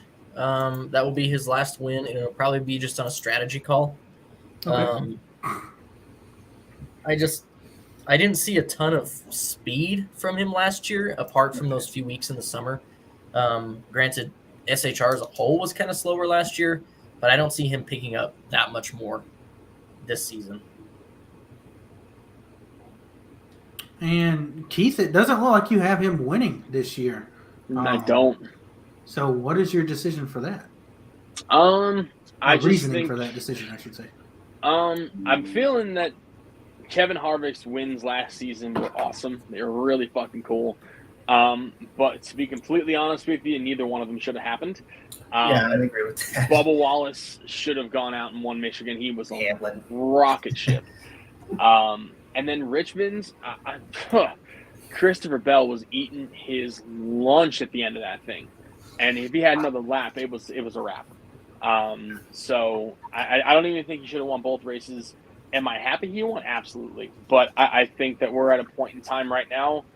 I think if there's going to be any race that Kevin Harvick is going to go out and win at, it would probably end up being Michigan again, just for the sole factor that he is an absolute beast at that racetrack.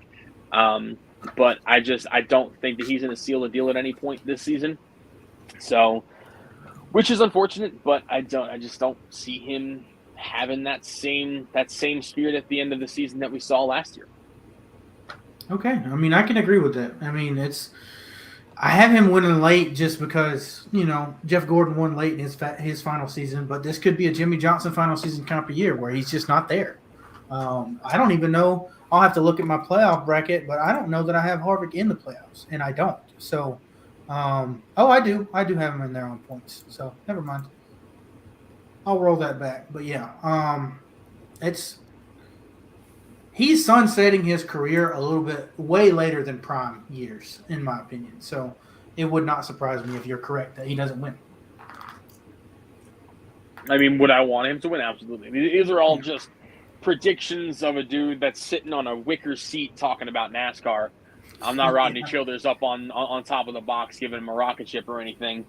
You know, this is all just things that I can base only so much off of, as anybody here can, based on the information that we've got from last season and the knowledge we have about the sport, the tracks, the drivers. There's only so much we can go off of before we can really make a true decision. And it comes down to who can really get the job done. But I would love to see Kevin Harvick get at least one win in his send-off season for sure. All right. Well, so Keith, I'll extend the question to you while we're already on you. Track or car that you want to talk about with these winners? I mean, track or driver. Jesus. To be completely honest with you, I have no idea what to even put. I know I had Blaney for a definite win at the 500. Outside of that, I fucking blanked because I was like, he could do that, he could do that, he could do that. And I don't have the list available in front of me right now. But I do believe I feel pretty confident in my Ryan Blaney picks. Okay. I have him coming on strong in the playoffs. I think that he's finally going to put himself in a position where he's going to be pretty damn quick. And I do believe that I actually have Brad Keselowski winning the spring Talladega race. It looks like you do, yeah. And that's just, I think Brad is just too damn good of a plate racer not to get a win this season. I think he'll get his maiden win as a owner driver. I'm pretty sure that I have Chase Briscoe winning one of the road courses this year later on. It's either Indy or it's Watkins Glen. It's Indy, yeah.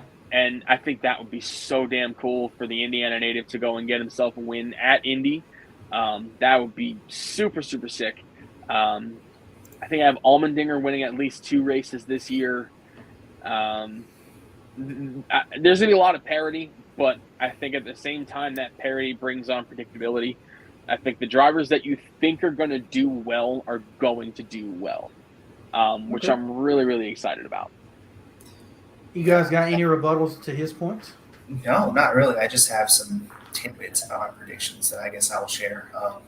First of all, I only have the defending champ winning 1 points race. I have him winning the All-Star race, and then I have him winning the Gateway. But I've always followed the trend of he never seems to make the Final Four in an odd number season, so I think he'll make the round of 8 on 1 win, and then pretty much end it right then and there. As for other people that I think are interesting, I think, like I said, Truex, I have him winning multiple playoff races. I think he just misses the Final Four because Reddick is going to win at Las Vegas, and he's going to finish second, and that's ultimately going to be the difference there. And when it comes to drivers that maybe aren't on everybody's radar, I have Alex Bowman barely missing the round of 8. I think that Blake Harris is a serious asset in terms of the crew chief. I mean, you saw what he did with McDowell in years past. I think that Bowman is solid enough to take advantage of that. I don't think he's going to win 4 or 5 races, but I think he's going to win 1 race, and he is just going to silently sneak toward the round of 8 and kind of just sneak through the playoffs to where he's kind of capitalizing on other people's misfortunes. So I think that he'll make it a little bit further than people think. Okay, so he's probably going to be like the Christopher Bell of this past season. Yeah, just a slower version, I think, because Bell's. Yeah. I mean, I think Bell's gonna be fast this year. Yeah. All right, Colton. Any notable tracks or drivers this year? The only real notable one that I have, I mean, obviously I have Allmendinger winning about 2/3 of the road courses. I think Suarez will get it done in the Coke 600. Okay. I think he had a lot of speed and a lot of potential last year to get it done on several ovals, and I think he will get it done this year in the longest race of the year. I will tell you, I'm not going to agree with you because we don't jinx in this household. The 2020 race that I went to, the fastest car on track was Daniel Suarez. He was just trapped 2 laps down because of that early tire and not having a single caution other than the stage breaks. That's the only reason Kyle Larson won that race. So I'll agree with you. Charlotte is his track if he's going to do it on Oval. For myself, at Charlotte, I think the hometown kid's going to get it done, and the longest race of the year is going to be won by Ty Gibbs. Ooh, this is a bold one right here. I honestly, this year I went with Christopher Bell in the 600 because I think that he was quick in that race last year. He was starting to move toward the top 3 at the end, but he had a tire go down under green. He went a lap down, and then he restarted 15th on the final restart. He finished 5th. So I think that he had a really good car, but things just didn't go his way. And you look at how he won the races last year, it was execution. Like, he wasn't always the fastest car in any of the races he won, but he won because other teams would give races away. Like, you look at the 11 team, gave Martinsville away with bad pit stops. I think they gave up another race on pit road too that Bell also won. So I think the 20 team is not going to make any mistakes. Other teams are going to make mistakes. They're going to find themselves winning the race. Ty Gibbs, I think he's top 20 in points as a rookie. I don't see him winning, but I think top 20s would be pretty good for him. I have him also winning in the first round at Kansas. Ooh. So I think the 45 car is going to win Kansas basically 3 times in a row, and then I've got Bubba winning the first Kansas. So I think 2311 has cemented that track as theirs. Another notable race I want to talk about is COTA and Chicago, the street course. 3 out of the 4 of us have put Allmendinger in those for our winter slots. I think Colton just said something about Suarez getting it done at COTA, which would be payback for last year when he got totally screwed on that restart. But Reddick is Keith's pick for Chicago street course. Why? After what I saw last season with Indy, I feel like Indy is going to resemble Chicago, or Chicago's going to resemble Indy in that fact. Flat, fast, technical turns. And he put on a fucking clinic at Indy. And he definitely proved to be a very, very strong contender at the road courses this season. Won at Road America for his first career race win, and then he was convincingly fast at Indy all weekend long. I really do feel that he's going to throw that 45 car out on the track. He's just going to be fantastic. I think that it's going to fit into his wheelhouse. He's going to be quick. The 45 team is just going to be a force to be reckoned with this season for sure. Mm-hmm. Yeah, I guess I don't disagree with that. Like, I think this move is the best move that he could have made. And you could say it's lateral. 100%. You could say it's lateral just because he's not going to the top Toyota team, but I think 2311 is the top Toyota team moving forward. I think the change of the guard is happening right now in the Toyota field. I also say, I think I had Suarez winning COTA, right? No, you had Allmendinger winning COTA. Okay. Everybody did except. Oh no, you were the one with Suarez. Okay. Yeah, I did Suarez. I do think that Yeah. Suarez's best chance at Oval was Pocono. I think that I was kind of torn between picking Suarez or Harvick at Pocono, and I think Suarez, he was, I think, 3rd last year. Even in 2021, when Trackhouse was a brand new, tiny team, he got top 15s in both the doubleheader races. I think he was 2nd there in one of his years with Joe Gibbs. I mean, I think he had some decent runs there with SHR too. So I don't know why it is, but something about him at Pocono, it makes me think he's going to contend there. All right. I think the next person that I want to talk about is a name that I don't see very much on this spreadsheet. The only place that it looks like everyone's almost unanimous at is the Charlotte Roval, where I have Austin Cindric taking the win, which is probably not going to happen. But if he's going to win it, he's going to win it there. Chase Elliott, for the rest of you guys at the Charlotte Roval, but you guys don't have Chase on the board very much, and I don't either. So why do we all feel like Chase Elliott is not going to win that much this year? I think Keith has the most wins with 4, and the rest of us are 1 or 2 wins. I mean, I picked 4. I think I picked him winning the Coke 600, Martinsville, the Roval race, and I think I had him winning the Glen. I feel that he's going to have a road course resurgence. I think he's pissed as shit for not winning a road course race last season when he probably should have won at least 2 or 3 of them. Definitely, not definitely, but he should have probably had a win at Road America. Should have won at Watkins Glen. Should have won at the Roval, but we're not going to talk about that because it brings up really bad memories. Coke 600, I think, is a really solid race for him. Damn near won the Coke 600 in 2020 if it weren't for the situation he had with pit road. And Martinsville, he was super solid in the spring race last season. Was really quick, and if it weren't for how pit stops worked and William Byron getting by, and then it was just a passing shit show, I think that he probably would have won that race as well.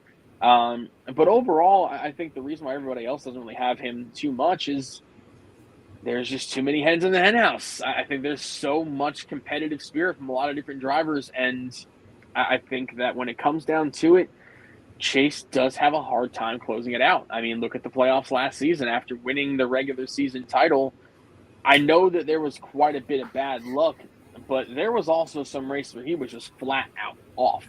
Southern 500 off. Las Vegas off. Homestead off. I just think they need a little bit more cadence to really achieve what they need to achieve.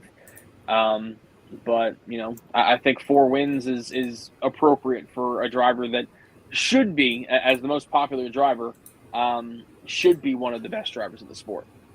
Yeah, I think that consistency will be his thing. I had him win it 3 times, but much like Ross Chastain, I think that he's just going to top 10 everyone to death.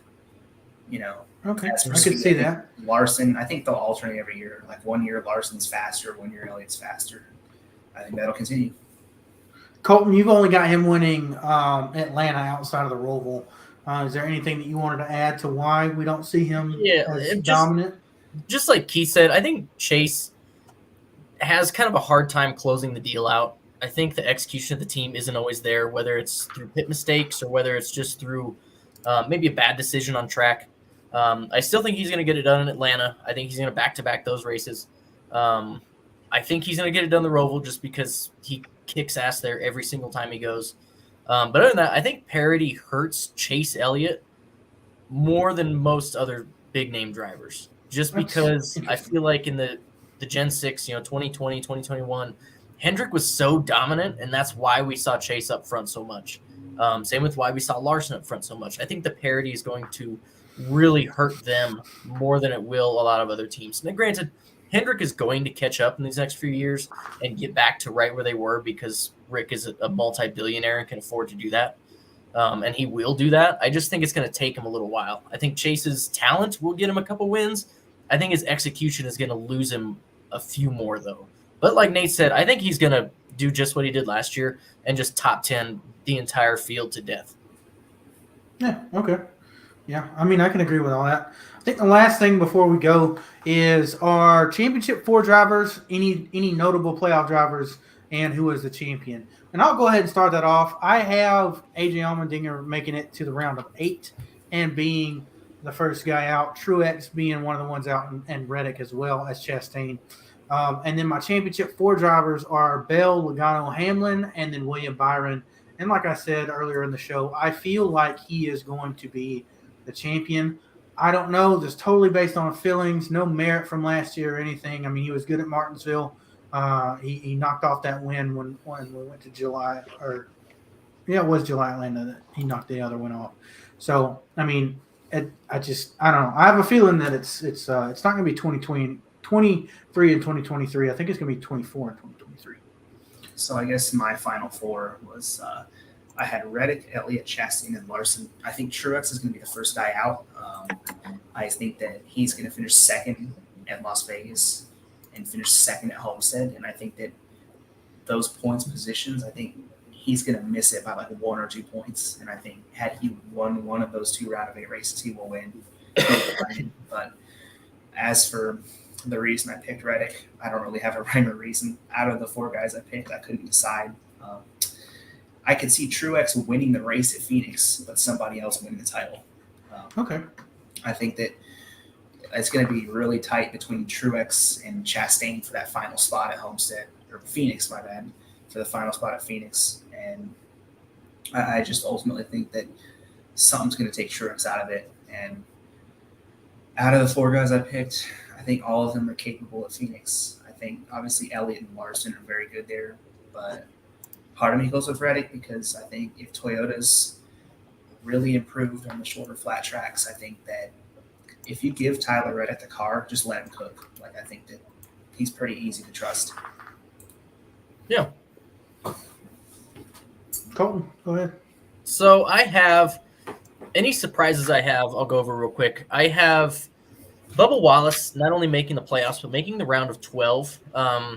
I think bad luck strikes him out from making it to the round of 8, but I think he's more than capable should the team be able to execute. I have Allmendinger making it to the round of 8, and honestly, it was tough not putting him in the Final Four. I think AJ has the talent. He has the experience. I think AJ is a real sleeper pick for a lot of people this season. Colleague's fast, and they're getting faster. So we'll see how that plays out. My Final Four drivers, I have Ross Chastain, Tyler Reddick, Joey Logano. I think he's going to make it in Ogdier, and then Denny Hamlin, with the championship ultimately coming down to Denny being moved out of the way by Ross. I think Denny has done nothing to mitigate any of this, and I think it's only going to continue to keep biting him in the ass. I'm gonna just be real with you. I might off myself if that happened. I don't know. That's just Alex, that would be the worst, absolute worst way to end this season out. God, honestly, yeah. I mean, I think it'd be bad, but at the same time, I think that it's good that Denny's finally starting to grow on people because, if this happened 5 years ago, people would have laughed at him, but maybe now people might actually feel bad for him. If Ross does that shit like on the last lap and it's between him and Denny, we might just have to shut the podcast down. Like, I'll be done. Like I'll be like, the racing gods hate me. If there's an opportunity, and if these guys become 1-2 somehow in the final race at Phoenix, and Denny's in front, Ross is going to send him back to fucking Charlotte. I think if it's the opposite, I think Denny just moves him. I don't think Denny is going to clean Ross out. Whereas I think Ross would absolutely sail it in, no brakes, and just use Denny as a fucking bumper. I hate it because you're right. Right. I think Chastain will race smarter this year in the points races because I thought last year at Vegas that he was going to take Logano out on a bad block because he was on older tires, and he didn't. That's fair. I was like, okay, I'm surprised. But at the same time, I think he's still going to get into like sloppy accidents like Gateway and Martinsville, Keselowski, all that kind of stuff. But I do think that if you put him in that situation, all of the intelligence that he might have learned is just going to get thrown out. He's going to forget it. See, I'm the opposite. I still think he's not going to be able to get out of his own way, but he's going to know enough to execute when it matters. I think that makes sense. I think it's going to be a Logano type thing where it's he's perfectly okay with beating Weapon. He just doesn't do it until he has to. That's fair. Right. Keith, down to you. So, as far as Final Four drivers are concerned, I see us getting 2 repeat drivers in the Final Four and 2 first-time drivers in the Final Four. My two repeats are going to be Kyle Larson and Denny Hamlin. And my 2 first-timers are going to be Ryan Blaney and Tyler Reddick. I think that Tyler Reddick doesn't have anything to lose hopping into a brand new race car for him with a solid team, and he showed a lot of poise in 2022, and I feel that he's going to bring the heat in the biggest way possible.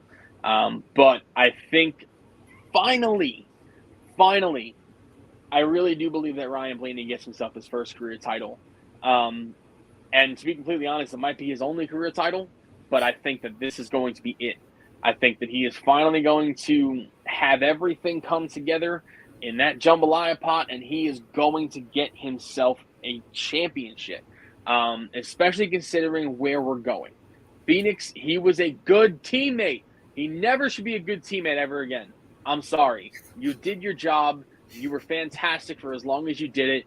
You could have gotten yourself a race win at Phoenix, but no, you decided to sit back and help Joey Logano win the championship. Great job. Pat on the back. Where's your trophy? Oh, that's right. You don't have one. So he is superb at Phoenix. He's been super, super quick there. It doesn't matter what package, what car, he's up at the front battling. And I do believe that at the end of everything, it's going to be Ryan Blaney winning the championship over Tyler Reddick. Okay, well, I'd love to see it. I mean, I think we all are fans of Ryan Blaney in some capacity on the podcast. He's hard not to like. So, I mean, that's a great. I do want to say I appreciate you putting Tyler down there. He's my next favorite driver. So I'm trying to break the curse, Tyler. If you're watching, I don't have any of your merch. I have not uttered your name for any of these picks. And I will not, because I'm not going to do to you what I did to Mark Martin or Denny Hamlin. We're going to try our hardest not to do that, okay? So just as a preface, I will be excited if it happens, but I'm not going to make any sort of bets that it will. There you go. All right, I said that. I aired my shit to the universe. Hopefully my bad juju's off. Sorry, Denny. Sorry, Mark. My third ever favorite driver. Let's make it. Third time's a charm. Let's do it. So thank you for putting him in there, Keith, because I sure as hell ain't. All right. Well, that about sums it up for today's show. Everything that we have here, we will revisit after Phoenix to see if we got our winners right, if we got our playoffs right, and whatnot. And that should be fun to see at the end of the year. So I guess it's time to head out for tonight. Does anybody have any final thoughts before we hit the tower? No, I think it's just happy Super Bowl week. All right. Well, in that case, I will go ahead and one iRacing Bathurst 12 hour is this weekend. We will be streaming over on FanFuel Gaming on Twitch.tv/FanFuel Gaming. The entirety of the race, I'll be starting, so you'll see me in the 4 hours online and the first weekend. I'll have Terry Freer, I'm going to have Keith and Matt Yost, who you most recently seen on the podcast, taking us to the checkered flag. That'll be fun, as well as no show next Wednesday. Next Wednesday is Daytona 500 qualifying. We're not going to want to miss that ourselves, so we wouldn't want you missing that for us either. So don't come here expecting something next week. We'll see you in 2 weeks after the Daytona 500 for the recap that. And announcing the return of the Pick 4 Fantasy Series on Facebook.com/r/Pick 4 Fantasy Series this year. We're doing a similar format. You can find rules over there. Pick 4 drivers, as stated in the name. You can only pick them once per 6-race segment. Really simple. And if you win it, you won't win anything. But if you win ours and our friends over LTC's Fantasy Series, who's doing a very similar format. Myself, Colton, Jacob, and Cody from over there are putting $100 if you can win both series. That's $400 payout if you can win both series. So go check us out on Facebook.com/Pick 4 Fantasy Series. Everything's capitalized with the number 4. Or go to LCT or LTC's Facebook or Twitter page. They've got links to their Discord over there as well. Other than that, we will see you guys in 2 weeks. Enjoy Daytona 500 qualifying next week. I'm Alex. This is Colton, Keith, and Nathan, and we are out.